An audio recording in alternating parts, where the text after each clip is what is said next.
Chapitre 140. L'avarice et le riche imbécile. Maintenant, allez, et faites-vous un trésor de l'enseignement qui vous est donné. La paix soit avec vous. Et Jésus bénit, et il se retire dans un bois avec les apôtres et les disciples pour se restaurer et se reposer. Mais tout en mangeant, il parle encore, en continuant l'instruction précédente, en reprenant un thème déjà présenté aux apôtres plusieurs fois, et je crois qu'il le sera toujours insuffisamment, car l'homme est trop en proie aux peurs sans fondement. Croyez, dit-il, que c'est seulement de cet enrichissement de vertu qu'il faut se préoccuper, et veillez à ce que la vôtre ne soit jamais une préoccupation agitée, inquiète. Le bien est l'ennemi des inquiétudes, des peurs, des empressements qui se ressentent encore trop de la cupidité, de la jalousie, des méfiances humaines. Que votre travail soit constant, confiant, paisible, sans brusques départs et brusques arrêts. Ainsi font les onagres sauvages, mais personne ne les utilise, à moins d'être fou, pour cheminer en sécurité. Paisible dans les victoires, paisible dans les défaites. Même le chagrin pour une erreur commise qui vous afflige parce que par cette erreur vous avez déplu à Dieu doit être paisible, réconforté par l'humilité et la confiance. L'accablement, la rancœur envers soi-même est toujours l'indice de l'orgueil, et ainsi même de la défiance. Si quelqu'un est humble, il sait qu'il est un pauvre homme sujet aux misères de la chair qui parfois triomphe. Si quelqu'un est humble, il a confiance non pas tant en lui-même qu'en Dieu, et il reste calme même dans les défaites en disant « Pardonne-moi, Père, je sais que tu connais ma faiblesse qui parfois l'emporte. Je crois que tu as pitié de moi. J'ai la ferme confiance que tu m'aideras à l'avenir encore plus qu'auparavant, bien que je te donne si peu de satisfaction. Et ne soyez ni indifférents, ni avares des biens de Dieu. Donnez de ce que vous avez en fait de sagesse et de vertu. Soyez actifs en matière spirituelle comme les hommes le sont pour les choses de la chair. Et, en ce qui concerne la chair, n'imitez pas les gens du monde qui ne cessent de trembler pour leur lendemain, par peur qu'il leur manque le superflu, que la maladie arrive, qu'arrive la mort, que leurs ennemis puissent leur nuire, et ainsi de suite. Dieu sait de quoi vous avez besoin. Ne craignez donc pas pour votre lendemain. Dégagez-vous des peurs plus lourdes que les chaînes des galériens. Ne vous mettez pas en peine pour votre vie, ni pour la nourriture, ni pour la boisson, ni pour le vêtement. La vie de l'esprit est plus que celle du corps. Et le corps est plus que le vêtement, car c'est par le corps et non par le vêtement que vous vivez, et que, par la mortification du corps, vous aidez l'esprit à obtenir la vie éternelle. Dieu sait jusqu'à quand il laissera votre âme dans votre corps, et jusqu'à ce moment, il vous donnera ce qui vous est nécessaire. Il le donne aux corbeaux, animaux impurs, qui se repaissent de cadavres, et qui ont leur raison d'exister, justement dans cette fonction qui est la leur, de nous débarrasser des corps en putréfaction. Et ne vous le donnera-t-il pas à vous? Eux n'ont pas de locaux pour les vivres, ni de greniers, et pourtant Dieu les nourrit quand même. Vous êtes des hommes, et non pas des corbeaux. Et puis, présentement, vous êtes la fleur des hommes, parce que vous êtes les disciples du Maître, les évangélisateurs du monde, les serviteurs de Dieu. Et pouvez-vous penser que Dieu, qui a soin des lys des vallées, et les fait croître et les revêt d'un vêtement plus beau que n'en eut Salomon, sans qu'il fasse d'autre travail que parfumer en adorant, Croyez-vous qu'il puisse vous oublier, même pour le vêtement? Vous qui ne pouvez ajouter par vous-même une dent à votre bouche dégarnie, ni allonger d'un pouce une jambe raccourcie, ni rendre l'acuité à une vue brouillée.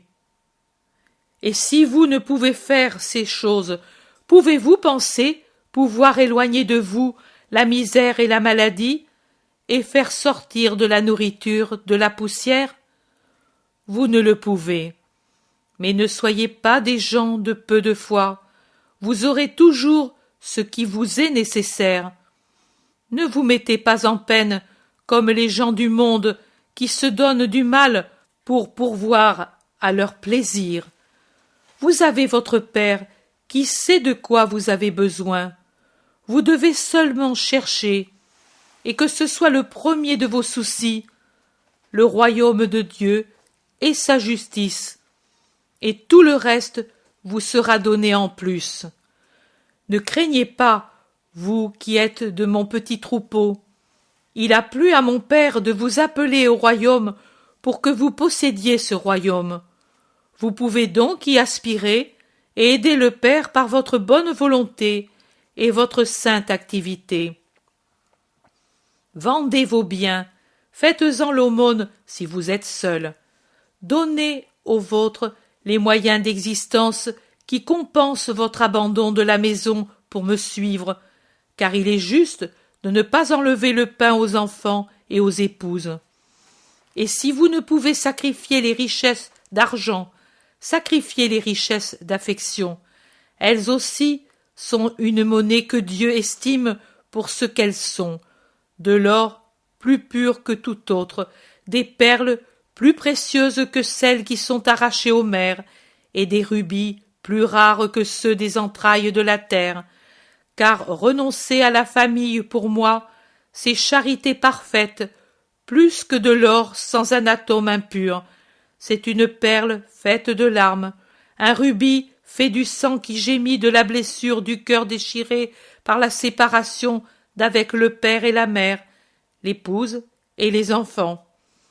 Mais ces bourses ne s'usent pas, ce trésor ne s'amoindrit jamais, les voleurs ne pénètrent pas au ciel, le ver ne ronge pas ce qui y a été déposé, et ayez le ciel dans votre cœur, et votre cœur au ciel, près de votre trésor. Car le cœur, chez l'homme bon ou chez le méchant, est là où se trouve ce qui vous semble votre cher trésor. Car de même que le cœur est là où se trouve le trésor au ciel, ainsi le trésor est là où se trouve le cœur, c'est-à-dire en vous, et même le trésor est dans le cœur, et avec le trésor des saints se trouve, dans le cœur, le ciel des saints. Soyez toujours prêts, comme celui qui est sur le point de partir en voyage, ou qui attend son maître. Vous êtes les serviteurs du Maître Dieu. À toute heure, il peut vous appeler où il est, ou bien venir où vous êtes. Soyez donc toujours prêts à partir ou à lui faire honneur, la taille sainte de la ceinture de voyage ou de travail, et avec à la main la lampe allumée. Sortant d'une fête de noces avec quelqu'un qui vous a précédé dans les cieux, ou dans la consécration à Dieu sur la terre. Dieu peut se souvenir de vous qui attendez et peut dire « Allons chez Étienne ou chez Jean, ou bien chez Jacques et chez Pierre. » Et Dieu est rapide dans sa venue, ou pour dire « Viens ».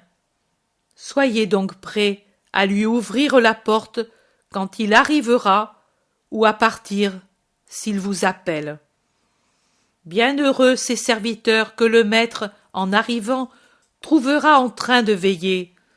En vérité, pour les récompenser de leur attente fidèle, il se ceindra le vêtement, et après les avoir fait asseoir à table, il se mettra à les servir.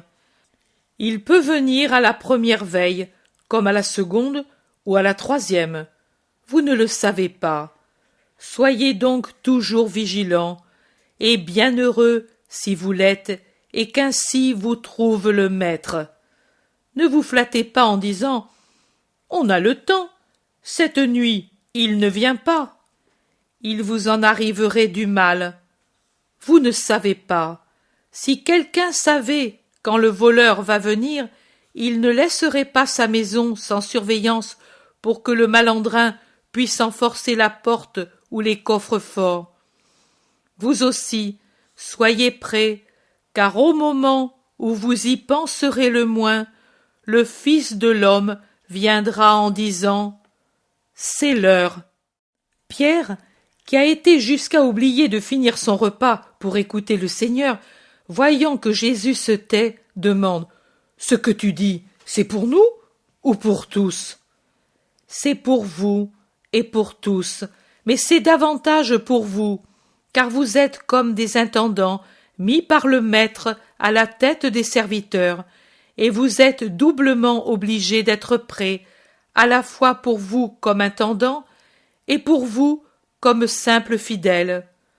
Que doit être l'intendant mis par le maître à la tête de ses serviteurs pour donner à chacun, au moment voulu, sa juste part? Il doit être avisé et fidèle pour accomplir son propre devoir, pour faire accomplir à ceux qui sont au-dessous de lui leur propre devoir. Autrement, en souffriraient les intérêts du maître qui paie l'intendant pour qu'il agisse en son nom et veille sur ses intérêts en son absence. Bienheureux le serviteur que le maître, en revenant à sa maison, trouve en train d'agir avec fidélité, habileté et justice. En vérité, je vous dis qu'il l'établira intendant des autres propriétés aussi, de toutes ses propriétés, se reposant et se réjouissant en son cœur pour la sécurité que ce serviteur lui donne. Mais si ce serviteur dit « Oh, c'est bon, le maître est très loin, et il m'a écrit que son retour sera retardé, je peux donc faire ce que bon me semble, et puis, quand je verrai que son retour est proche, j'y pourvoirai. » Et il commencera à manger et à boire, jusqu'à en être ivre, et à donner des ordres d'ivrogne. Comme les bons serviteurs qui dépendent de lui refusent de les exécuter pour ne pas faire tort à leur maître, il se met à battre les serviteurs et les servantes jusqu'à les rendre malades et languissants. Il croit être heureux, et il dit « Je goûte enfin ce que c'est qu'être maître et d'être craint de tous. » Mais que lui arrivera-t-il? Il lui arrivera que le maître reviendra au moment où il s'y attend le moins, en le surprenant justement en train d'empocher l'argent ou de corrompre quelque serviteur parmi les plus faibles. Alors, je vous le dis, le maître le chassera de sa place d'intendant et jusque des rangs de ses serviteurs, car il n'est pas permis de garder les infidèles et les traîtres parmi des serviteurs honnêtes, et il sera d'autant plus puni que le maître l'avait davantage aimé et instruit. Car plus on connaît la volonté et la pensée du maître, plus on est tenu de l'accomplir avec exactitude.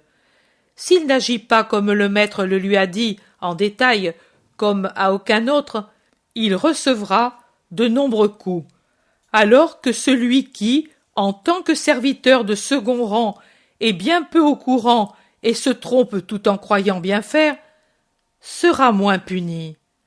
À qui on a beaucoup donné, il sera beaucoup demandé, et il devra rendre beaucoup, celui qui a été chargé de beaucoup.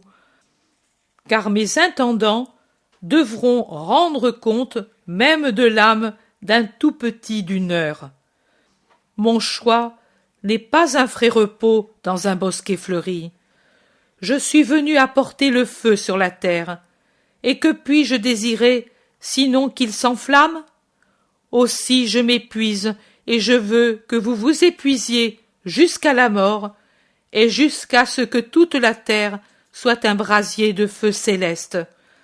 Quant à moi, je dois être baptisé d'un baptême, et comme je serai angoissé tant qu'il ne sera pas accompli, vous ne vous demandez pas pourquoi? Parce que, par ce baptême, je pourrai faire de vous des porteurs du feu, des agitateurs qui se mouvront dans toutes et contre toutes les couches de la société pour en faire une unique chose, le troupeau du Christ. Croyez-vous que je sois venu mettre la paix sur la terre? Et selon la manière de voir de la terre? Non, mais au contraire, la discorde et la désunion.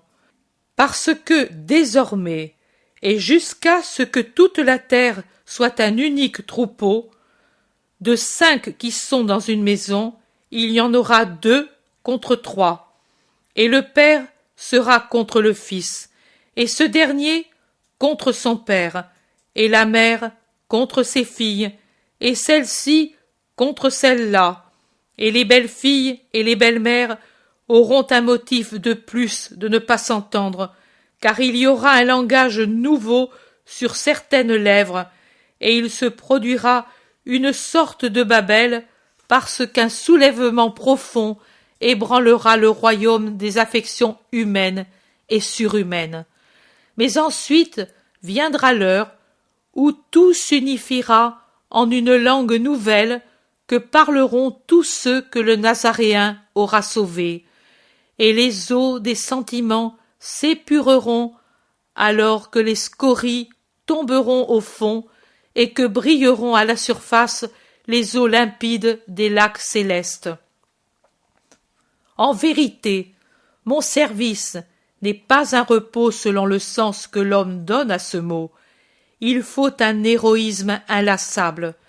Mais je vous le dis, à la fin, il y aura Jésus, toujours et encore Jésus, qui ceindra son vêtement pour vous servir, et puis s'assiera avec vous à un banquet éternel, et on oubliera fatigue et douleur. Maintenant, puisque plus personne ne nous a cherchés, allons vers le lac. Nous nous reposerons à Magdala. Dans les jardins de Marie de Lazare, il y a place pour tous, et elle a mis sa maison à la disposition du pèlerin et de ses amis. Il n'est pas besoin de vous dire que Marie de Magdala est morte avec son péché, et que de son repentir est née Marie de Lazare, la disciple de Jésus de Nazareth. Vous le savez déjà, car la nouvelle a couru comme le frémissement du vent dans une forêt. Mais moi, je vous dis ce que vous ne savez pas, que tous les biens personnels de Marie de Lazare sont pour les serviteurs de Dieu et pour les pauvres du Christ. Allons.